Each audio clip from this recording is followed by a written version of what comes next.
Counting अभी इब्तिदाई मराहल में है। पोस्टल बेल्ट मेरे ख्याल में खुले होंगे और जाहिर सी बात है कि अभी इब्तिदाई रुझान है। तो इस बारे में कोई हतमी बात जो है वो मुझे लगता है 10-12 बजे तक, 2 घंटे 2.5 घंटे के बाद सिचुएशन काफ़ी क्लियर हो जाएगी। आप जम्मू कश्मीर के बारे में पूछ रहे हैं या पूरे मुल्क के बारे में, तो आप आज़ाद करें।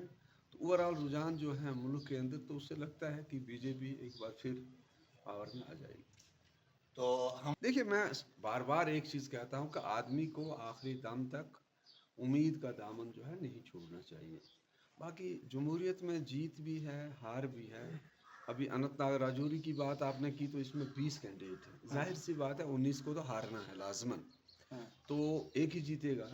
तो कौन जीतता है ये तो वोट जब पूरे खुल जाएंगे, सामने आ जाएंगे, तो बात पता चल जाएगी। अभी तक तो लोग एग्जिट पोल या एग्जिजरेटेड पोल की बात करते थे, अब तो एग्जैक्ट पोल सामने आ रहा है। तो मेरा ये ख्याल है कि हम सब को जमहूरियत का एहतराम करना चाहिए, लोगों के फैसले का एहतराम करना चाहिए। I didn't wish good luck to anybody, I wish good luck to everyone who wins, because who wins, he is the representative of the people. We should respect democracy.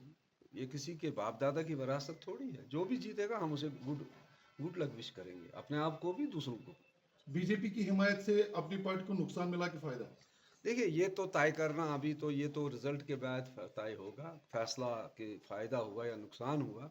सवाल ये नहीं है, सवाल ये है कि जब आपका किसी ने सपोर्ट किया, आपने उसका वेलकम किया। मैंने वेलकम किया और मैंने कहा अगर कोई और भी हमारा सपोर्ट करेगा हम उसका वेलकम करेंगे। देने और लेने में बड़ा फ़र्क है।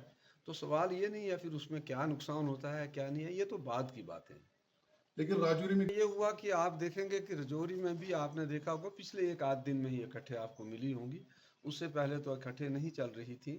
तो शायद कहीं ना कहीं उसमें, उस सपोर्ट में हमें इसका जो है एवेल्युएशन जो है वो पोस्ट रिजल्ट हम करेंगे कि कहाँ पे ठीक हुआ, कहाँ पे कमी हुई। तो क्या लगता है? तो मैं कह नहीं सकता हूँ, लेकिन एक बात मैं आपको आ, मतलब उम्मीद से या यकीन से कहूँ, बैलेट बॉक्स से क्या निकलेगा ये कहना बड़ा मुश्किल होता है, क्योंकि वोटर आखिरी दम तक कई चीज़ें अपने सीने में रखता है। दूसरी बात ये होती है कि जब हम वोट को तजिया करते हैं तो हम उस वोट का तजिया करते हैं जो विजिबल होता है। इनविजिबल वोट को हम कभी, जो ग्रे एरिया में है, उसका पता नहीं होता है वो वोट कहाँ डालेगा। लेकिन एक बात मैं आपको